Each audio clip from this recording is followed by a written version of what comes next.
functional part of your garden, Barbara, is the tennis court.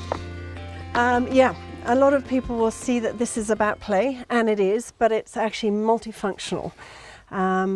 We use the tennis court to harvest water. The house and the garden is standalone. It relies entirely on tank water that we can harvest from the roof, the roofs of the buildings, and the tennis court. And so underneath the tennis court, we've got tanks and drainage that runs off the sides of the courts and into those tanks, and that's the water that we use for the garden. It's grey water, but then that means that we don't have to use the house tanks for any of the garden purposes.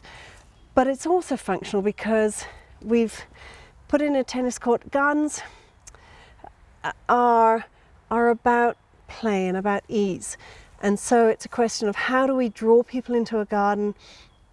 How do we facilitate play? How do we create a space for young and old to be together?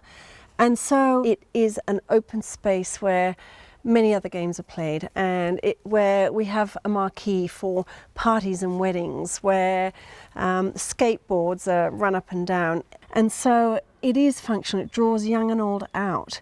And that fulfills a purpose of a garden as well, to get them outside and engaged. So Barbara, this doesn't really look like a tennis court. It's really open. The whole garden seems to come through.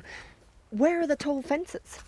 That's really important, because part of looking at a harmonious space is how to not create great big ugly blocks. And so one of the things we've used is these retractable fences, and there's several reasons for that. One is that we don't have a big ugly block of fencing, and the second is that the space is not dissected from the rest of the garden. It's not actually cut off or held away from the rest of the garden.